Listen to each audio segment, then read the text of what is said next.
Chapter छोड़ने के बाद से। हालांकि अभी एग्ज़ाम पास में आ गया होगा तो मैं तो वन शॉट में मैराथन वीडियो लाऊंगा। वीक में 2 या 3 चैप्टर का मैराथन वीडियो मैं लेके आऊँगा। बहुत ही जल्द उसका सीरीज़ स्टार्ट करूँगा। लेकिन अभी हम लोग एक नया सीरीज़ स्टार्ट कर रहे हैं जिसमें हम लोग बायोलॉजी के जितने भी PYQ में क्वेश्चन आए हुए हैं और जो एक्सपेक्टेड क्वेश्चन है जो आ सकते हैं आपको एग्ज़ाम के लिए, काफ़ी फ़ायदेमंद होगा और काफ़ी हेल्पफुल आएगा। वैसा मैंने क्वेश्चन चैप्टर वाइज और टॉपिक वाइज, जो चैप्टर है चैप्टर के वाइज, जैसे सेल 9 से स्टार्ट करेंगे NCERT के अकॉर्डिंग, 9 से स्टार्ट करेंगे चैप्टर सेल से। इससे जितने क्वेश्चन होंगे एक वीडियो में 2 से 3 चैप्टर के क्वेश्चन जो इम्पोर्टेंट होगा 20 से 30 या 10 से 15 जो PYQ पे बेस्ड होंगे, जो आए हुए होंगे, उसको हम लोग डील करेंगे इस वीडियो में।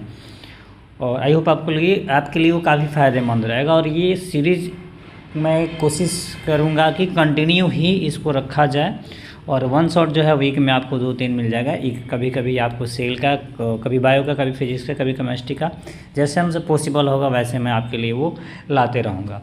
और जब हम लोग का पास में आ जाएगा, अगस्त जैसे ही, जुलाई जैसे ही ख़त्म होगा, तब हम लोग उस समय केवल लंबी मैराथन जो है वो हम लोग कर लेंगे चैनल पे। तो चलिए बिना देरी करते हुए हम लोग क्लास को शुरू करते हैं। और आप लोग, आई होप आप लोगों का आवाज़ अच्छा जा रहा होगा, क्लियर जा रहा होगा और पढ़ाई करते रहे होंगे और इसमें ये काफ़ी हेल्पफुल होगा, मदद करेगा।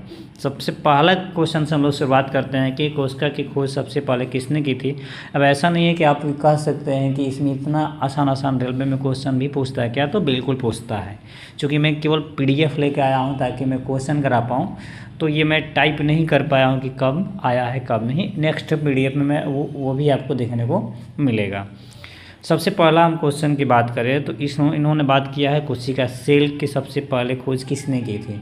तो जैसे आपको पता होगा कि सबसे पहले अगर लीबेनहुक ऑप्शन में दिया है तो लीबेनहुक आपको पता है कि 1674 ईस्वी में ये मृत कोशिका से स्टार्ट किए थे।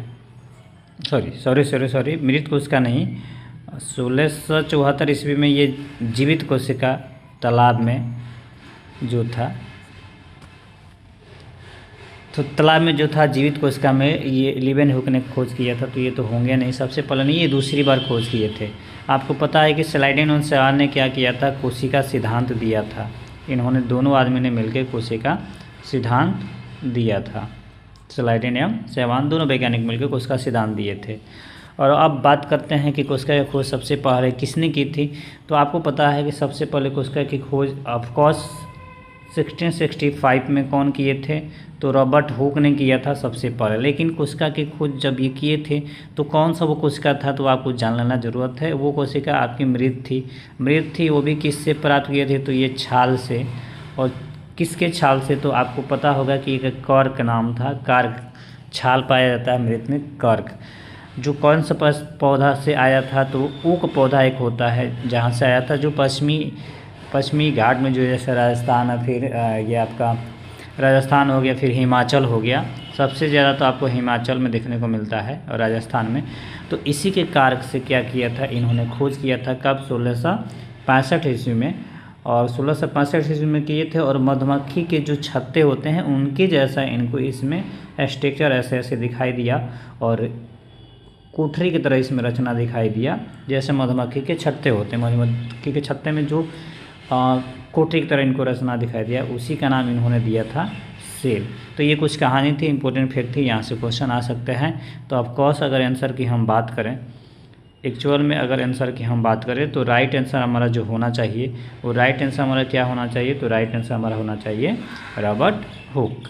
आप इसका सोल्यूशन भी देख सकते हैं, यहाँ पे लिखा है कि रॉबर्ट हुक 1665 में कार के स्लाइस में मृत कोशिका की खोज की थी। और एक चीज़ और है, इन्होंने खुद का माइक्रोस्कोप भी बनाया था। माइक्रोस्कोप जो है ये खुद का बनाया था और उसी में इन्होंने देखा था। तो राइट आंसर हमारा बी को जाता है। अब आते हैं आगे, अगले क्वेश्चन की हम बात करते हैं। अगले क्वेश्चन की बात करें तो क्वेश्चन नंबर 2 आपका कह रहा है कि कोशिका का पावर हाउस ऊर्जा ग्रह किसे कहा जाता है। तो हम शुरुआत करते हैं लाइसोसोम। तो लाइसोसोम आपको पता है कि ये डाइजेशन में मदद करता है। जिस सेल में रहता है उसी सेल को ये क्या कर देता है, मार देता है। इसलिए इसको सुसाइडल बैग भी कहा जाता है। आत्महत्या की थैली, लाइसोसोम को हम क्या कहते हैं, आत्महत्या की थैली का नाम देते हैं। ठीक, अब बात करते हैं राइबोसोम। तो आपको पता है कि राइबोसोम प्रोटीन संश्लेषण में मदद करता है, प्रोटीन फैक्ट्री, इसलिए इसको बोला जाता है राइबोसोम को। और ये राइबोसोम आपको सबसे ज़्यादा देखने को कहाँ मिला जाएगा, तो ईआर में देखने को मिलता है, वहीं पे आपको देखने को सबसे ज़्यादा पाया जाता है और वहाँ पे पाया जाता है। राइबोसोम ईआर में पाया जाता है एंडोप्लाज्मिक में, उसमें भी कहाँ पे, तो आरईआर में सबसे ज़्यादा पाया जाएगा, जहाँ पे रफ होता है वहाँ पे पाया जाता है बहुत ज़्यादा मात्रा में राइबोसोम। अब हम बात करते हैं गोल्जी काय की। तो गोल्जी काय भी क्या है, गोल्जी का एक तरह का लिपिड और प्रोटीन ये क्या करता है, रिलीज करता है। लिपिड और प्रोटीन को ये क्या करता है, रिलीज करता है, बनाता है और उसी को संश्लेषित करता है गोल्जी काय। और इसका खोज कौन किए थे, तो वैज्ञानिक थे कैमिलो गैल्जी ने इसका खोज किया था। तो आई होप ये भी क्लियर हुआ होगा। अब एक चीज़ आ जाता है, 3 चीज़ों के बारे में मैंने तो बता दिया, एक चीज़ आपको आ जाता है माइटोकॉन्ड्रिया। तो पता है आपको कि माइटोकॉन्ड्रिया को हम क्या कहते हैं, पावर हाउस कहते हैं। क्यों, क्योंकि यही क्या करता है, एटीपी को संग्रहित करता है हमारे सेल में और वहाँ से क्या करता है, एनर्जी का रूप देता है और ग्लूकोज को जो होता है वो तोड़ देता है किसमें, एटीपी के रूप में वो संयोजित हो जाता है। यानी एनर्जी बहुत ज़्यादा मात्रा में वहाँ पे मिलती है कार्बोहाइड्रेट के अणु को, इसलिए माइटोकॉन्ड्रिया को क्या बोला जाता है, पावर हाउस या ऊर्जा गृह भी कहा जाता है। तो हमारा राइट आंसर जो जाएगा, राइट आंसर हमारा चल जाएगा कहाँ पे, माइटोकॉन्ड्रिया। राइट आंसर हमारा क्या हो जाएगा, माइटोकॉन्ड्रिया हो जाएगा। आप यहाँ पे लिखा भी है, देखिए मैं बता के लेके चला आया कि माइटोकॉन्ड्रिया, क्योंकि यहाँ एटीपी के रूप में ऊर्जा बनती है। और एटीपी का अगर फुल फॉर्म आपसे पूछ दे कि एटीपी का फुल फॉर्म क्या है, तो एटीपी का फुल फॉर्म का बात आप क्या करिएगा, क्या बताइएगा, एडिनोसाइन 3 फॉस्फेट, ये हमारा इसका फुल फॉर्म होता है। कभी कभी फुल फॉर्म भी पूछ देता है, तो आप इसको याद रखेंगे। तो राइट आंसर हमारा सी होगा, माइटोकॉन्ड्रिया होगा। आइए अगला क्वेश्चन की बात करते हैं, क्वेश्चन नंबर 3 की बात करेंगे। तो इसमें 3 ही ऑप्शन आपको दिया हुआ है। देखिए क्वेश्चन नंबर 3 में करेंगे, कोशिका की आत्महत्या की थैली किसे कहा जाता है। तो ऑफकोर्स आपको मैं पढ़ा के लाया कि राइबोसोम क्या है, ये प्रोटीन फैक्ट्री इसको कहा जाता है, ये प्रोटीन को क्या करता है, संश्लेषित करता है। अब न्यूक्लियस का मतलब हो गया केंद्रक। तो आपको पता है कि पूरे एपी सेंटर होता है केंद्रक, सारी चीज़ों को ब्रेन भी कहा जाता है, कोशिका का ब्रेन इसी को कहा जाता है, किसको, न्यूक्लियस को। इसको क्या बोला जाता है, कोशिका का ब्रेन, कोशिका का दिमाग, इपिक सेंटर समझ लीजिए, दिमाग का जो होता है इपिक सेंटर, इसको कहा जाता है केंद्रक को। तो केंद्रक तो क्या करता है, सारी चीज़ों को अपने अंदर, सब चीज़ एपिक सेंटर होता है, केंद्र होता है पूरे सारे चीज़ को। और अब इसमें अब बच जाता है लाइसोसोम। तो लाइसोसोम अभी मैंने पीछे वाला स्लाइड में मैंने बताया, पीछे वाला क्वेश्चन बताया कि लाइसोसोम को हम लोग क्या करते हैं, सुसाइडल बैग कहते हैं, क्योंकि ये एंजाइम रिलीज करता है और जिस सेल में रहता है उसी सेल को वो क्या करता है, ज़रूरत के अकॉर्डिंग वो डाइजेस्ट कर देता है, यानी जिसमें रहेगा उसी को वो मार देगा, इसलिए उसको क्या बोला जाता है, सुसाइडल बैग। यानी जितना भी कचरा सेल के अंदर रहता है ना, उसको पाचक कर देता है और बेकार पदार्थों को हटा के उसको पाचित कर देता है, हमारी बॉडी से लड़ने के लिए, फ़ायदे के लिए। तो लाइसोसोम तो एक तरह का पाचन का काम करता है, लेकिन जिसमें रहता है आवश्यकता पड़ता है तो उसी को क्या करता है, उसको एकदम साफ कर देता है। इसलिए लाइसोसोम को आत्महत्या की थैली या सुसाइडल बैग के नाम से भी जाना जाता है। तो राइट आंसर हमारा हो जाएगा लाइसोसोम। अच्छा, इसमें रिक्तिका भी दिया है, तो रिक्तिका का काम हम बता देंगे आगे। देखिए लाइसोसोम इसमें शक्तिशाली पाचक एंजाइम, तो जो क्या करते हैं, जो फटने पर अपनी ही कोशिका को क्या कर देते हैं, नष्ट कर देते हैं, उसी को ही क्या कर देता है, नष्ट कर देता है। अब आइए अगला क्वेश्चन आते हैं, क्वेश्चन नंबर 4। बस चैप्टर वाइज में लेके आया हूँ ताकि वो आपका डाउट क्लियर हो जाए। प्रोटीन की फैक्ट्री के नाम से कौन जाना जाता है। देखिए अभी मैं बता के लाया, ऑफकोर्स किसको बोलते हैं, राइबोसोम को बोलते हैं प्रोटीन की फैक्ट्री। और ये रिलीज कहाँ होता है, तो आर में सबसे ज़्यादा पाया जाता है। आर क्या है, तो आपको पता है कि दो तरह के होंगे, एक आर और एक स्मूथ एंडोप्लाज्मिक रेटिकुलम और रफ एंडोप्लाज्मिक रेटिकुलम। लाइसोसोम को अभी हम क्या बोल रहे थे, तो सुसाइडल बैग। माइटोकॉन्ड्रिया को क्या बोल रहे थे, तो पावर हाउस बोल रहे थे। अब सेंट्रोसोम, इसकी कोई सेंट्रोसोम को पता है कि क्या है, तो ये सेंटर में रहता है सेंट्रोसोम, तारका जिसको बोलते हैं, ये भी बहुत ज़्यादा मदद करता है। तो मेन आंसर हमारा जो हो जाएगा प्रोटीन फैक्ट्री राइबोसोम के नाम से प्रोटीन फैक्ट्री को जाना जाता है, राइबोसोम को ही जाना, तो राइट आंसर हमारा जो हो जाएगा राइबोसोम हो जाएगा। अब आइए अगला क्वेश्चन देखते हैं। अगला क्वेश्चन में आपको देखिएगा कि अगला क्वेश्चन कह रहा है कि पादप कोशिका भित्ति प्लांट सेल वॉल मुख्य रूप से किसकी बनी होती है। तो मैं बता के लेके आया था, जैसे आपको पता होगा कि सेल वॉल किसको बोलते हैं।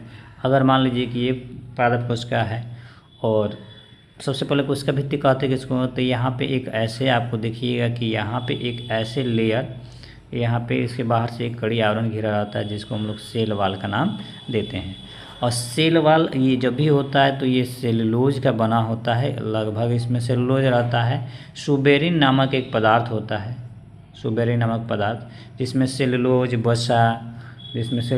वसा प्रोटीन बहुत सारे चीज़, कार्बनिक अकार्बनिक बहुत सारे चीज़ इसमें मिले रहते हैं। ठीक है, तब मिले रहते हैं तब वो कोशिका भित्ति बनता है। उसमें प्रोटीन भी रहता है, लिपिड भी रहता है, लेकिन मुख्यतः अगर पादप की कोशिका भित्ति की बात करते हैं तो वो एक चीज़ से बनता है जिसको हम बोलते हैं काइटिन। तो राइट आंसर हमारा हो जाएगा काइटिन। बाकी ये सब उतने मात्रा में तो रहते ही हैं, इसमें भी मदद करते हैं, बस सबसे ज़्यादा काइटिन, पादप की कोशिका भित्ति जो होती है वो काइटिन से बनी रहती है। तो राइट आंसर अगर हम बात करते हैं तो राइट आंसर हमारा जो हो जाएगा वो हो जाएगा काइटिन। सॉरी काइटोन, ओहो सॉरी मैं बता के लेके आया अभी, सॉरी। राइट आंसर हमारा जो हो जाएगा वो सेलुलोज हो जाएगा, काइटिन नहीं होगा, सेलुलोज हो जाएगा। हाँ, काइटिन किसका, तो ये शैवाल की कवक भित्ति, शैवाल में अगर हम देखेंगे तो शैवाल की कोशिका भित्ति जो होती है, कवक की कोशिका भित्ति जो होती है, कवक की कोशिका भित्ति वो किसकी बनी होती है, काइटिन की बनती है। सॉरी मिस्टेक से गलती हो गया वो, तो सेलुलोज राइट आंसर हो जाएगा, होता है ऐसे। अगला देखिए, अब आ गया यहाँ पे क्वेश्चन, आपको क्वेश्चन देखने को मिला। देखिए मैं पता के लेके आया कि कवक जो होता है, कवक की कोशिका भित्ति किसकी बनी होती है, मैं अभी पता के लेके आया, लेकिन तो होगा नहीं, सेलुलोज आपको बता दी कि पादप कोशिका भित्ति इसकी बनी होती है। राइट आंसर हमारा जो हो जाएगा काइटिन हो जाएगा। कवक के जितने भी होते हैं वो किसके बने होते हैं, तो वो काइटिन से बने होते हैं। अभी ये क्वेश्चन भी आ गया, एक दूसरे से रिलेट क्वेश्चन ज़रूर है। तो राइट आंसर हमारा इसमें जो हो जाएगा फंगी के लिए वो हो जाएगा काइटिन। आप देखिए, अब आ जाते हैं, हम आगे बढ़ते हैं, अगला क्वेश्चन की बात करते हैं। तो अगला क्वेश्चन आपको कह रहा है कि मानव शरीर की सबसे लंबी कोशिका कौन सी है। क्वेश्चन क्या है कि मानव शरीर की सबसे लंबी कोशिका कौन सी है। तो मानव शरीर की सबसे लंबी कोशिका की अगर हम बात करते हैं तो लंबी इन्होंने पूछा है। सबसे छोटी की सबसे पहले बात करते हैं तो आपको पता है कि सबसे छोटी कोशिका की बात करें मानव शरीर में तो वो हो जाता है आपका स्पर्म। ठीक है, जिसको शुक्राणु बोलते हैं। उसी में बोले सबसे बड़ी तो क्या बोलते हैं, ओवम, अंडाणु जिसको कहते हैं। ठीक, ये हो जाता है। स्पर्म सबसे ज़्यादा क्या होता है, छोटी कोशिका हो जाती है। मानव की अगर हम बात कर रहे हैं, ओवरऑल बात करें तो सबसे बड़ा अंडा जो होता है शुतुरमुर्ग का अंडा होता है, ऑस्ट्रिच का एग जो होता है वो होता है। आइए अब ऐसे भी बात करें जीवों में तो एक माइकोप्लाज्मा होता है, आपको पता होना चाहिए। लेकिन इन्होंने मानव में पूछा है तो मानव में स्पर्म हो जाता है, बड़ा अंडाणु हो जाता है। लेकिन इन्होंने पूछा है सबसे छोटी माइकोप्लाज्मा हो जाएगी। एक चीज़ इन्होंने पूछा है कि इसमें सबसे लंबी कौन होता है। तो साइज़ के अकॉर्डिंग अगर हम देखें तो एक ही है जो सबसे लंबी होती है, वो है तंत्रिका कोशिका न्यूरॉन, जो हमारे मस्तिष्क से स्टार्ट होती है और हमारे रीढ़ की हड्डी से, स्पाइनल से होते हुए नीचे तक जाती है। तो तंत्रिका कोशिका राइट आंसर हो जाएगा।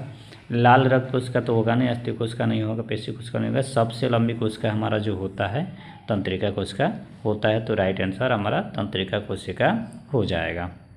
देखिए, जिसको हम क्या कहते हैं, तंत्रिका कोशिका जिसको हम बोलते हैं न्यूरॉन, न्यूरॉन का नाम देते हैं।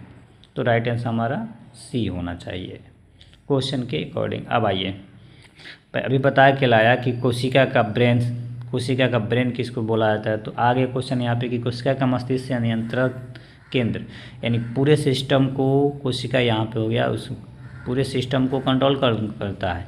तो आपको पता है कि कोशिका झिल्ली क्या करेगी, इसकी यांत्रिक रक्षा प्रदान करती है। कोशिका झिल्ली जो होगी इसकी यांत्रिक रक्षा देगी, उसको बचाएगी बेकार पदार्थों को लेने से, और विसरण में मदद करती है, प्रसरण में मदद करती है, पदार्थों के परिवहन में मदद करेगी वो।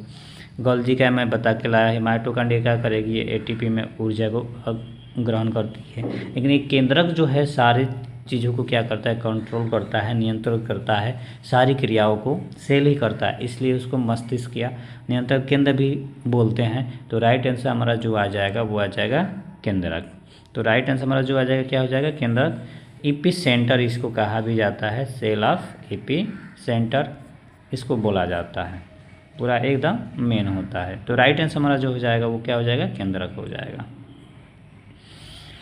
अब हमारा क्वेश्चन आ गया कि ऐसा कौन सा है, देखिए अब हमारा क्वेश्चन आ गया कि निम्न से किस कोशिकांग में अपना स्वयं का डीएनए होता है। क्वेश्चन यहाँ पे आया कि निम्न से किस कोशिकांग, कौन सा सेल ऑर्गेनल है जिसमें स्वयं का अपना डीएनए होता है। तो आपको पता है कि राइबोसोम का तो डीएनए होता नहीं है अपना, ठीक है, ये प्रोटीन संश्लेषण करता है। गोल्जी का और वेहिकल्स का भी नहीं होता। अंतःपरवर्ती जालिका का ईआर में देखें तो इसका अपना नहीं होता, लेकिन अपना डीएनए स्वयं का होता है, डीएनए इसमें पाया जाता है, बस खुद का नहीं होता है। तो एक चीज़ है जिसको आप देखते हैं कि एक ऐसा है अकेला लवक जिसको बोलते हैं, इसके पास अपना डीएनए स्वयं का होता है। और एक माइटोकॉन्ड्रिया जो होता है इसके पास भी अपना स्वयं का डीएनए होता है। तो दो ही ऐसे ऑर्गेनल हैं जिसमें अपना डीएनए खुद का स्वयं का डीएनए होता है, एक है प्लास्टिड, एक है माइटोकॉन्ड्रिया। तो राइट आंसर हमारा जो हो जाएगा माइटोकॉन्ड्रिया और प्लास्टिड हो जाएगा। तो देख सकते हैं आप आंसर में भी देख सकते हैं यहाँ से। अगला बात करते हैं कि कोशिका सिद्धांत की बात इन्होंने किया कि कोशिका सिद्धांत का थ्योरी किसने प्रस्तुत किया था।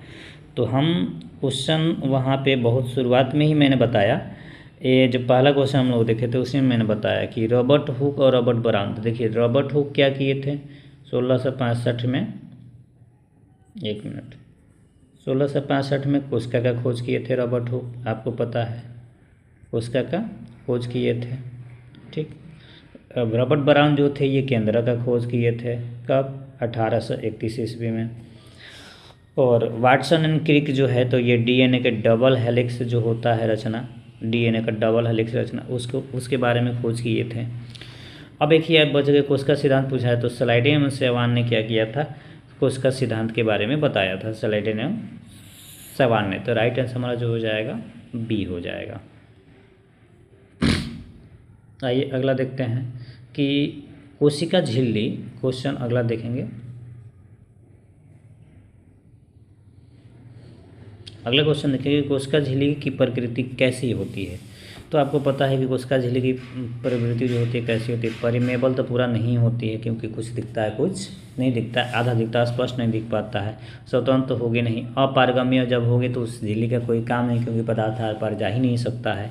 तो वो सेमी परमेबल होती है, अर्धपारगम्य होती है क्योंकि ये पदार्थों को आर पार जाने दे सकती है और यांत्रिक सहायता जो है उसको प्रदान कर सकती है। तो राइट आंसर हमारा जो हो जाएगा वो अर्धपारगम्य हो जाएगा, सेमी परमेबल हो जाएगा। देखिए क्यों, क्योंकि यह केवल कुछ ही पदार्थों को अंदर और बाहर जाने देती है। उसका काम वही है कि जितने भी सही पदार्थ हैं उसको ऑब्जर्व करना और जितने बेकार पदार्थ हैं उसको छोड़ देना, छान के अपने अंदर उसको भेजती है। तो राइट आंसर हमारा जो हो जाएगा सेमी परमेबल हो जाता है। अब एक चीज़ यहाँ पे क्वेश्चन आएगा कि ट्रैफिक पुलिस किसको बोला जाता है, यातायात प्रबंधक किस सेल को कहा जाता है। गोल्जी का एक राइबोसोम को तो होगा नहीं क्योंकि ये प्रोटीन फैक्ट्री आपको पता है। लाइसोसोम को तो हम बोल ही नहीं सकते हैं कि लाइसोसोम क्या है। लाइसोसोम को आत्महत्या की थैली या सुसाइडल बैग कहा जाता है, आत्महत्या की थैली। माइटोकॉन्ड्रिया को पावर हाउस बोला जाता है, ठीक है। राइबोसोम को प्रोटीन फैक्ट्री बोला जाता है, ये पता है आपको कि इसको क्या बोलेंगे, प्रोटीन फैक्ट्री का नाम देते हैं। तो 3 तो ऐसे ही टर्मिनेट हो गया, 3 आंसर होगा ही नहीं, तो एक ही ना बचा है गोल्जी का। तो इसको ट्रैफिक पुलिस का नाम दिया जाता है, इसको ट्रैफिक पुलिस का नाम दिया जाता है। तो राइट आंसर हमारा जो हो जाएगा गोल्जी बॉडी हो जाएगा, गोल्जी काय हो जाएगा। अब आइए हम बात करते हैं किसके, अब हम बात करते हैं गुणसूत्र के। गुणसूत्र किसके बने होते, तो जैसे आपको पता है कि 26 में बोला, 26 नहीं,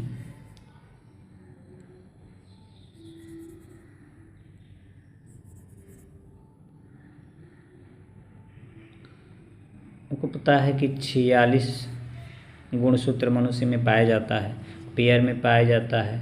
और ये कहीं ना कहीं क्या होता है, हमारे डीएनए के माध्यम से ही बनता है। राइबोसोम जो होता है। तो एक तो डीएनए होगा, तो डीएनए ऑप्शन ढूंढ लिया, आरएनए है इसमें तो होगा नहीं, केवल प्रोटीन ये होगा ही नहीं। डीएनए होगा तो केवल डीएनए में नहीं हो सकता है, क्योंकि जब भी क्रोमोसोम बनता है तो केवल डीएनए से नहीं बनता, उसमें कुछ प्रोटीन भी क्या होते हैं, शामिल होते हैं। केवल प्रोटीन में नहीं होगा, केवल डीएनए भी नहीं हो सकता है।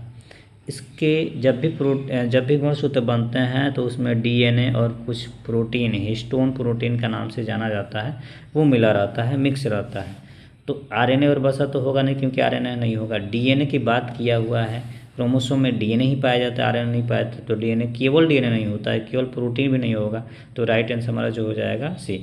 आप टर्मिनेट करके भी, ऑप्शन को टर्मिनेट करके भी क्या कर सकते हैं, क्वेश्चन को डिकोड कर सकते हैं। तो राइट आंसर हमारा डीएनए एवं हिस्टोन प्रोटीन हो जाएगा। अब देखिए एक चीज़ इसमें लेके आया कि जंतु कोशिका में क्या अनुपस्थित होता है। तो देखिए पादप कोशिका और जंतु कोशिका में डिफरेंस देखें तो एक ही चीज़ है जो एब्सेंट होता है, वो है सेल वाल। जंतु कोशिका में सेल वाल नहीं पाया जाता है और प्लास्टिड भी नहीं पाया जाता है। दो चीज़ें नहीं पाया, तो बाकी सारी चीज़ें तो पाई ही जाती हैं जंतु कोशिका में, लेकिन प्लास्टिड केवल प्लांट में पाया जाता है, पादप कोशिका में पाया जाता है, और कोशिका भित्ति भी केवल उसी में पाया जाता है। बाकी सारी चीज़ें सब में पाई जाती हैं, कोशिका झिल्ली भी पाई जाती है। ऑब्सेंट इन्होंने पूछा है, तो राइट आंसर तो कोशिका भित्ति हो जाएगा और लवक प्लास्टिड हो जाएगा, नहीं पाया जाता है। लेकिन माइटोकॉन्ड्रिया पाया जाता है, राइबोसोम भी पाया जाता है, कोशिका झिल्ली भी पाई जाती है। तो हमारा राइट आंसर जो हो जाएगा, कि इन्होंने पूछा एब्सेंट होता है, तो राइट आंसर जो हो जाएगा वो हो जाएगा कोशिका भित्ति और लवक। ठीक है, अब एक चीज़ देखिए, अब इन्होंने लेके आया कि कोशिका के अध्ययन को क्या कहा जाता है। तो शुरुआत में आप पढ़े ही होंगे कि कोशिका के अध्ययन को हम लोग क्या बोलते हैं। कोशिका जब भी बना वो सेल से बना है, और ये क्या है, ग्रीक शब्द है जो साइटो शब्द से आया हुआ है। ठीक, तो इसमें साइटो शब्द से आया, और अध्ययन के लिए हम लोग लॉजी का उपयोग करते हैं। जैसे बायोलॉजी में पढ़ते थे तो लॉजी का मतलब स्टडी होता था, तो इसी तरह से साइटो शब्द से सेल को लिया गया है, और उसमें लॉजी अगर ऐड कर देते हैं तो साइटोलॉजी बन जाता है। यानी हम कोशिका का अध्ययन जिसमें करते हैं उसको हम क्या बोलते हैं, साइटोलॉजी बोलते हैं। माइकोलॉजी तो होगा नहीं, ये शैवाल का है। फाइकोलॉजी जो है वो आपको कवक का है, और ये शैवाल का है माइकोलॉजी, और ये कवक का फंगाई का है फाइकोलॉजी। तो राइट आंसर हमारा साइटोलॉजी हो जाएगा। तो देखिए एक चैप्टर में मैंने 15 क्वेश्चन लेके आया था, जो PY था। 15 क्वेश्चन था, 15 क्वेश्चन में PYQ बेसिस पे था, जो काफ़ी इम्पोर्टेंट था, और सेल चैप्टर का था। PYQ में इतने क्वेश्चन सेल से जो है इतने क्वेश्चन आ चुके हैं। हाल फिलहाल के जो करंट में जो एग्ज़ाम हुए हैं, जो 23 में, 24 में और 25 में जो एग्ज़ाम हुए हैं, उसमें ये चीज़ें आ चुकी हैं क्वेश्चन।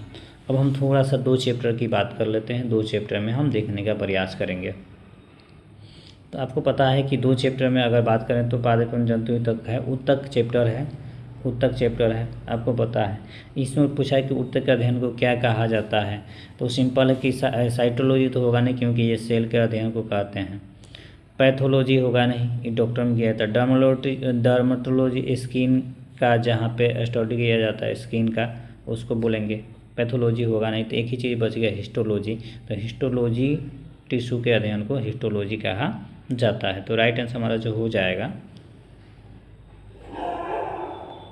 राइट आंसर हमारा जो हो जाएगा हिस्टोलॉजी हो जाएगा। दूसरा क्वेश्चन इसमें आता है कि पौधे में जल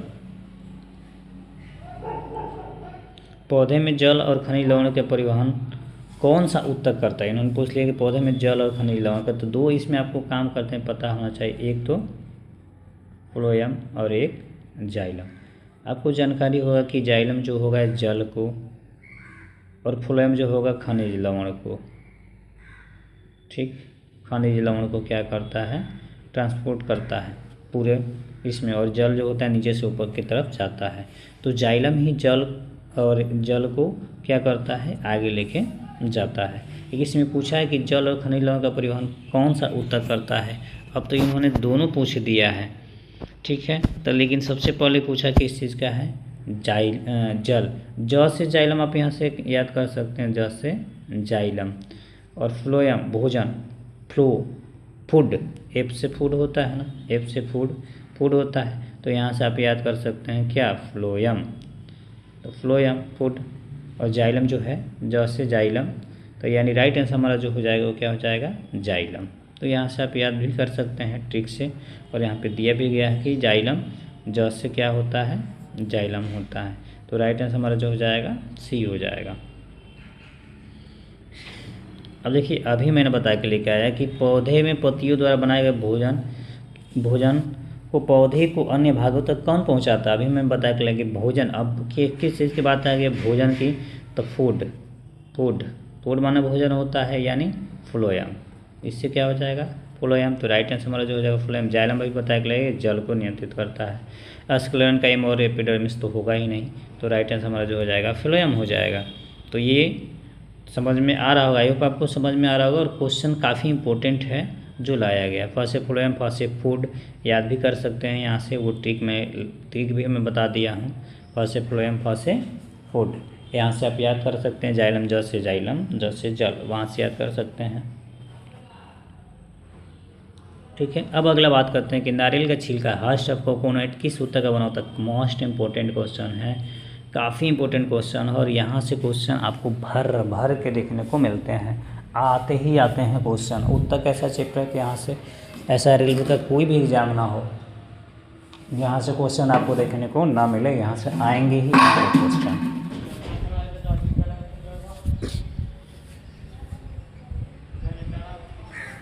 तो वो इम्पोर्टेंट है क्वेश्चन। तो आइए देखिए, नारियल का छिलका किस ऊतक से बना होता है। तो देखिए पैरेन्काइमा तो होगा नहीं, आप देख सकते हैं ये नहीं होगा। कोलेनकाइमा तो काफ़ी मुलायम होता है, फ्लोएम तो होगा ही नहीं। अब एक ही बच गया जो कठोर होता है, तो कठोर जो होता है और हार्ड होता है, ढेर होता है, और मृत भी होता है। और ये तो कोलेनकाइमा ये लचीला होता है, बिल्कुल लचीला होता है कोलेनकाइमा, तो ये तो हो ही नहीं रहा है। तो राइट आंसर हमारा जो हो जाएगा एस्क्लेरेनकाइमा हो जाता है। देखिए क्योंकि ये क्या होता है, एस्क्लेरेनकाइमा मृत और कठोर ऊतक का बना होता है, कठोर होता है, इसलिए हमारा राइट आंसर जो हो जाएगा वो क्या हो जाएगा, एस्क्लेरेनकाइमा हो जाएगा। अगला हम क्वेश्चन देखते हैं, अगला क्वेश्चन देखते हैं कि पौधे में लचीलापन किस ऊतक के कारण होता है। अभी मैं बता के लाया कि सबसे लचीलापन जो लाता है, कौन लाता है, कोलेनकाइमा। देखिए मैं सीरीज वाइज क्वेश्चन बनाया हूँ, और इस टाइप का क्वेश्चन मैं बनाया हूँ कि आप एक दूसरे से कनेक्ट कर सकते हैं, पूरा चैप्टर वाइज ही है। तो इसमें हम लोग 3 चैप्टर को इसमें ख़त्म कर लेंगे, लगभग 2 चैप्टर तो इसमें कंप्लीट कर ही लेंगे 9th क्लास के। तो देखिए पौधे में लचीलापन किस ऊतक के कारण होता है, तो जाइलम तो होगा नहीं, ये क्या है, ये तो जल को ऑब्जर्व करता है। पैरेन्काइमा अभी मैं बताया कि नहीं होगा। एस्क्लेरेनकाइमा अभी बताया कि कठोर होता है, तो ये नारियल के हस्क में पाया जाता है, कोकोनट ऑफ हस्क में। अब एक ही बच गया लचीलापन के लिए, मैं बताया कि कोलेनकाइमा। तो अब फर्स्ट मारिए ना, ये पौधे को बिना टूटे मरने में क्या करता है, मोड़ने में मदद करता है, हो गया। अब आइए अगला क्वेश्चन आता है हमारा कि तने की परिधि या मोटाई, ग्रोथ ऑफ, ये टाइपिंग गलत है, वृद्धि किस ऊतक के कारण होती है। अब एक चीज़ देखिएगा, पौधे में देखिएगा, तो पौधे को अगर हम बांटते हैं तो 3 तरह के वो पाए जाते हैं, अंतर्वेशी हो जाते हैं, और शीर्षस्थ विभाजित ऊतक, पार्श्व अस्तविभाजित हो जाते हैं, पता है आपको। तो शीर्षस्थ मतलब ऊपर जितने भी पत्ती, जितने भी चीज़ें होती है, ये एपिकल मेरिस्टम टिश्यू जो होता है उसको बढ़ने में मदद करता है। अब ये तना का पूछा है, तो तना आप पौधा देखेंगे कि पौधा ऐसे पाया जाता है, तो पौधा में आप देखेंगे कि तना यहाँ पे कुछ ऐसे पौधा पाया जाएगा, तो तना बीच में पाया जाता है, जिसको हम लोग पार्श्व विभाजित कहते हैं, लेटरल कहते हैं। तो राइट आंसर तो वही होना चाहिए, एक अंतर्वेशी होता है जो अंदर पाया जाएगा, और एक पार्श्व जो डाली में पाया जाता है, ऐसे जो डालियों में पाया जाता है।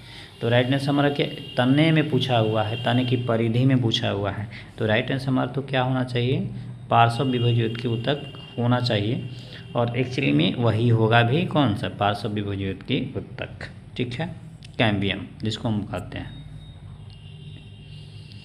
आप देखिए यहीं पे है, उसमें अगर हम देखेंगे तो अब चूँकि ऊतक की बात कर रहे हैं, तो वो सब पौधे के बारे में था। ये जितना हम अभी पढ़ रहे थे ये सब पौधे में था। लाइन से प्लांट टिश्यू के बारे में वो टोटल आपका क्वेश्चन था जो इम्पोर्टेंट है, और वहाँ से क्वेश्चन आए थे। अब हम अगर स्टार्ट करते हैं तो अब यहाँ से आपके एनिमल टिश्यू स्टार्ट हो जाते हैं। एनिमल टिश्यू में आपको क्वेश्चन यहाँ से देखने को मिलेंगे। मानव शरीर में रक्त ब्लड क्या है, इन्होंने क्वेश्चन किया है कि मानव शरीर में रक्त ब्लड क्या है, कौन सा ऊतक है। तो ब्लड आपको पता है कि एक तरह का ऊतक होता है।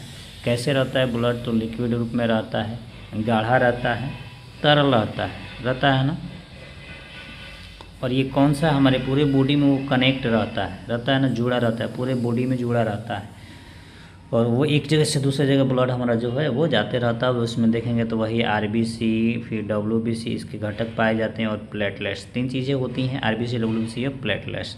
तो एक तरह का क्या होता है, एक तरह का तरल संयोजी ऊतक होता है, कनेक्टिव टिश्यू होता है ब्लड जो होता है, लेकिन गाढ़ा होता है, तरल होता है। तो देखिए तंत्रिक ऊतक तो होगा नहीं, पेशी ऊतक तो होता नहीं है, उपकला ऊतक तो होता नहीं। उपकला ऊतक आपको, एपिथेलियम ऊतक जो आपको जैसे मुलायम मुलायम जैसे कान की अस्थि जो हो जाती है, कार्टिलेज जिसको हम कहते हैं, कान की अस्थि वो हो जाएगी, जीभ, या फिर हमारे स्टोमक में जो पाए जाते हैं वो हो जाते हैं सारे चलो उपकला ऊतक, ठीक है, छोटे छोटे वो ऊतक पाए जाते हैं। तो राइट आंसर अगर हम बात करें तो एक तरल संयोजी ऊतक होता है, फ्लूइड कनेक्टिव टिश्यू ये होता है, द्रव्य के रूप में रहता है। तो राइट आंसर हमारा यही होगा सी। देखिए यहाँ पे दिया भी है सी। अब आइए अगला बात करते हैं कि यहाँ पे देखिए ये काफ़ी इम्पोर्टेंट है, मोस्ट इम्पोर्टेंट है, इसको मोस्ट इम्पोर्टेंट कर लीजिए। इसमें पूछा है कि एक अस्थि बोन को दूसरी अस्थि से जोड़ने वाले ऊतक को क्या कहते हैं। इन्होंने देखिए पूछा है बोन से एक अस्थि, बोन से दूसरी अस्थि, बोन से बोन अगर जाएगा तो वो क्या बनता है, लिगामेंट उसको बोला जाता है, ठीक है। और बोन से मांसपेशी जुड़ेगा तो उसको हम क्या बोलते हैं, कंडारा, जिसको कहते हैं टेंडन बोलते हैं, ठीक है। और कार्टिलेज और पेशी में तो सारे मसल्स ही आ जाते हैं, वो सब ऐड रहते हैं। तो बोन से बोन जब जुड़ेगा तो उसको हम क्या बोलेंगे, स्नायु बोलेंगे, या लिगामेंट का नाम देते हैं। तो लिगामेंट राइट आंसर हमारा हो जाएगा। वही बोन से मसल जुड़ेगा तो वो टेंडन हो जाता है, बोन से मसल वो टेंडन होता है बीम। और बीबी अगर जुड़ रही है तो बीबी जुड़ रही है स्नायु बनाएगी, लॉन्ग टाइप तक रिलेशन चलेगा तो लिगामेंट हो जाएगा। राइट आंसर हमारा लिगामेंट हो जाएगा, ठीक है, तंतु हो जाएगा। आप यहाँ से याद कर सकते हैं, bone to ligament to bone, ठीक है। BLB अगर इसको हम ठीक से याद कर सकते हैं, BLB बोन लिगामेंट बोन, ठीक है, bone to ligament to bone. Ligament ही क्या करता है, इसको जोड़ता है। तभी मैंने मसल्स पे भी बताया, तो मसल्स पे भी क्वेश्चन आपको आएगा, देखने को मिलेगा। देखिए आ ही गया नेक्स्ट क्वेश्चन। मैं बोला ना कि मैं वैसा क्वेश्चन आएगा कि एकदम एक दूसरे से कनेक्टेड है, और इस क्लास को आप देख लेंगे तो इससे कहीं बाहर आपको क्वेश्चन देखने को नहीं मिलेगा। मांसपेशियों को अस्थि से जोड़ने वाले ऊतक को क्या कहा जाता है। अभी आ गया muscle to bone, M to B या BM आ गया ना, मसल टू बोन। तो अभी मैं क्या बोला कि अगर BM आ गए तो BM को क्या बोलते हैं, टेंडन बोलते हैं। BTM तो T से टेंडन राइट आंसर हो जाएगा। लिगामेंट तो होगा नहीं, एरियोला होगा नहीं, उपस्थिति नहीं होगा, तो राइट आंसर टेंडन हो जाएगा। या MTB से आप याद कर सकते हैं, मसल टू टेंडन तो बोन, MTB से भी इसको ट्रिक से MTB से याद किया जा सकता है। अब अगला क्वेश्चन हम देखते हैं कि मानव शरीर में फैट्स का भंडारण किस ऊतक में होता है। आपको पता है कि बसीय ऊतक किस में बनता है, अगर देखें तो बसीय ऊतक जब भी बनता है तो किस में बनता है, एडिपोज ऊतक में आपको बनता है, पता होगा। इसमें वसा का पूरा रुका रहता है। तंत्रिका ऊतक में तो होगा नहीं, ये सूचनाओं को एकत्रित करता है। उपकला में होगा नहीं, एरियोलर में होगा नहीं, तो एडिपोज ऊतक में पाया जाता है। वसामय ऊतक जो होता है उसमें वसा है, देख लीजिए ना, बसीय ऊतक एडिपोज में ये बनता है। तो राइट आंसर हमारा जो हो जाएगा 25 हो जाएगा, सॉरी ए हो जाएगा। अब आइए वहाँ तक हम लोग पहुँचे। अब हमारा यहाँ पे क्वेश्चन कह रहा है कि मस्तिष्क, रीढ़ की हड्डी, तंत्रिका किस ऊतक की बनी रहती है। तो ये जितनी भी चीज़ें होती है मस्तिष्क हमारी, और फिर उसके बाद से फिर क्या बोलते हैं, रीढ़ की हड्डी और तंत्रिका, नर्व्स जिसको बोलते हैं, सब किस में आती है, नर्वस सिस्टम में आती है, उसी का अंग होता है। तो तंत्रिका ऊतक भी नर्वस टिश्यू हो जाएगा, तंत्रिका ऊतक हो जाएगा। ये होगा नहीं, ये होगा नहीं, ये होगा नहीं। इसमें ब्लड आते हैं, आपको पता है। पेशीय ऊतक में टोटल मसल्स आ जाए, उपकला में वही कान की अस्थि, नाक की अस्थि, ये सारा चीज़ आ जाता है। तो राइट आंसर ऊतक जो हो जाएगा तंत्रिका ऊतक हो जाएगा। अब देखिए एक क्वेश्चन और आ गया यहाँ पे कि त्वचा और मुंह का अस्तर किस प्रकार के ऊतकों से बना होता है। मैं बता के लेकर आया कि त्वचा हमारा जो होता है कौन सा टिश्यू होता है, एपिथेलियल टिश्यू होता है। तो त्वचा से पता चलेगा। मुंह का अस्तर भी जो होगा उसी तरह का होगा। स्नायु तो नहीं होगा, आपको पता है। पेशी ऊतक भी नहीं होगा। संयोजी ऊतक में तो ब्लड आपको आ गया था। तो राइट आंसर तो यही बच रहा है ना, उपकला ऊतक, उपकला टिश्यू। तो राइट आंसर उपकला ऊतक हो जाएगा। शरीर की बाहरी सुरक्षा को भी ये क्या करता है, परत बनाता है। अभी एक चीज़ और आएगा आपको, बहुत इंपॉर्टेंट क्वेश्चन है, काफ़ी इंपॉर्टेंट है। हमारे कान और नाक में उस समय से पता है पाए जाना निचला हिस्सा जिसे मोड़ा जा सकता है किस ऊतक का बना होता है। जैसे कान को हम लोग ऐंठे देते हैं, कहते हैं ना कानवा ऐंठे देंगे तुम्हारा, कान नोच देंगे। नाक में जो अंदर का चीज पाया तो उसको हम ऐसे घुमा देते हैं, उसमें बहुत ज़्यादा भरा रहता है, बलगम वगैरह लगा तो वो कैसा होता है, वो बहुत ही लचीला होता है। और लचीला जो होता है उसको क्या बोला जाता है, उपस्थिति कार्टिलेज बोला जाता है। तो ऑफकोर्स राइट आंसर हमारा क्या होना चाहिए, बी। अस्थि की बात करेंगे तो ये तो पूरा हार्डनेस होता है, हार्ड होता है, तो इसको तो नहीं। लिगामेंट तो समझिए गए कि लिगामेंट बोन जुड़ा रहेगा। टेंडन समझिए गए बोन से मसल जुड़ा रहेगा। तो उपस्थिति ना होगा तो राइट आंसर हमारा कार्टिलेज हो जाएगा। क्यों, क्योंकि ये क्या होता है, एक प्रकार का मुलायम संयोजी ऊतक होता है। अब देखिए 19 नंबर की हम बात करते हैं। क्वेश्चन नंबर 29 की हम बात करते हैं। तो 29 की हम बात करें तो देखिएगा कि पौधे में सबसे अधिक मात्रा में पाए जाने वाला कौन सा ऊतक है जो भोजन के भंडारण में मदद करता है। कितना अच्छा क्वेश्चन है कि भोजन के भंडारण में मदद करता है, ऐसा कौन सा ऊतक है। तो देखिए कॉलिन कैमा तो अभी मैं बता दिए कि लचीलापन लाएगा। जाइलम जल को क्या करेगा, ऑब्जर्व करेगा। ये क्या करता है, कठोरता को प्रदान करता है ना, कठोरता देता है। जाइलम जल को शोषण करता है। एस्कलेन कैमा आपको मैं बता के लाया, कॉलिन कैमा बता के लाया कि ये मुलायम या लचीलापन लाता है, पौधे इसे मुड़ जाते हैं। तो ऑप्शन क्या बच रहा है, तीनों चीज़ पता चल गया। तो भोजन का भंडारण एक ही करेगा, वो क्या है, पैरेन्काइमा। तो राइट आंसर हो जाता है पैरेन्काइमा।